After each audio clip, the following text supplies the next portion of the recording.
کہ تم وقاتلوہم ان سے جہاد کرو حتی لا تکون فتنہ یہاں تک کہ دنیا سے کفر و شرک کیا ہو جائے، کفر و شرک ختم ہو جائے، وَيَكُونَ الدِّينُ كُلُّهُ لِلَّهِ اور سارے کے سارے مسلمان ہو جائیں۔ اب دین کا معنی ہم نے مسلمان کرنا ہے نا، اسلام کرنا ہے، تو سارے کے سارے مسلمان ہو جائیں۔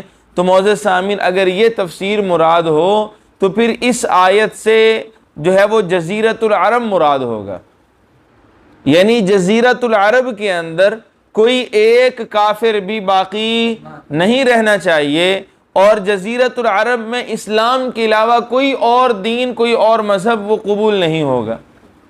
بات سمجھے ہیں؟ اور بہت سی روایات وہ اس معنی پر دلالت کرتی ہیں۔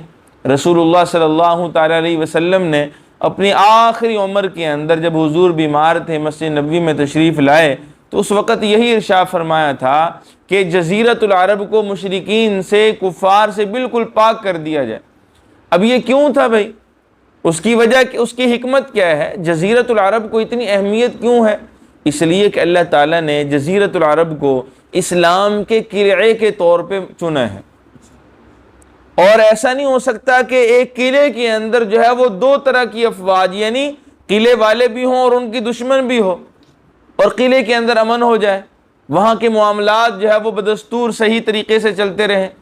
تو اسلام کے قلعے کے طور پر اللہ تعالیٰ نے جزیرۃ العرب کو منتخب فرمایا ہے۔ یہی وجہ ہے کہ رسول اللہ صلی اللہ علیہ وسلم بھی اللہ نے اسی قلعے کے اندر مبعوث فرمائے۔ اور حقیقی طور پر اس حدیث مبارکہ اور اگر یہ تفسیر بیان کی جائے تو اس پر عمل پھر حضرت عمر رضی اللہ تعالیٰ عنہ کے دور میں ہوا ہے۔ کب ہوا بھائی؟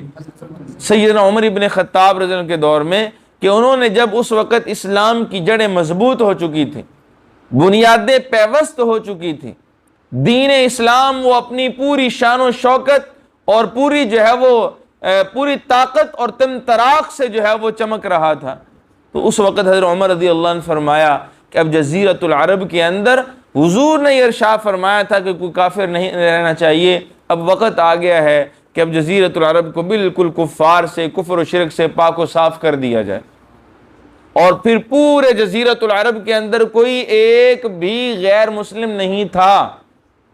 حالانکہ غیر مسلموں کے بارے میں اسلام کا قانون یہ ہے، اگر وہ مملکت اسلامیہ کے اندر رہنا چاہیں تو وہ جزیہ دے کر، ٹیکس دے کر جو ہے وہ رہ سکتے ہیں، ان سے جو ہے وہ جزیہ لیا جائے گا جو بیت المال میں جمع کیا جائے گا، وہ جزیہ دیتے رہیں اور جو ہے وہ رہتے رہیں۔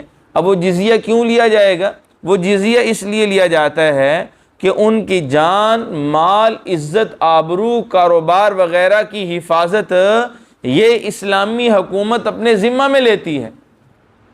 تو جب یہ خدمات جو ہے وہ اسلامی حکومت نے کرنی ہے تو اس کے عوض ان سے ایک معمولی سا ٹیکس لیا جاتا ہے، اور یہ جزیہ کوئی بہت بڑا ٹیکس نہیں ہوتا، یہ ہمارا جو انکم ٹیکس وغیرہ ہے اس سے بہت کم ہوتا ہے جزیہ۔ بات سمجھے؟ ایک معمولی سا ٹیکس لے کر باقی ان کو ہر طرح کا تحفظ حاصل ہو جاتا ہے۔ لیکن جزیرۃ العرب میں رہنے والا کوئی ایسا عربی جو مسلمان نہیں ہے، غیر مسلم ہے، کافر ہے، اسلام اس سے ٹیکس لینے کی، جزیہ لینے کی اجازت نہیں دیتا۔ بات سمجھے ہیں؟ اب یہ کیا ہے بھئی؟ یہ جزیرۃ العرب سے نکل جائے، بس یا تو اسلام کی آغوش میں آ جائے اور رسول اللہ صلی اللہ علیہ وسلم کی تعلیمات کو اپنی سینے سے لگا لے، یا پھر جو ہے وہ یہاں سے کیا کر لے، یہاں سے کوچ کر جائے، جو ہے وہ یہاں سے نکل جائے اور کسی دوسری جگہ پہ آ کے اپنا جو ہے وہ بسیرا کر لے۔ لیکن اگر جزیرۃ العرب میں رہنا ہے تو پھر بھائی اس کو مسلمان بن کر رہنا ہوگا، اس لیے کہ رسول اللہ صلی اللہ علیہ وسلم جاتے ہوئے سے یہ حکم ارشاد فرما کے گئے ہیں۔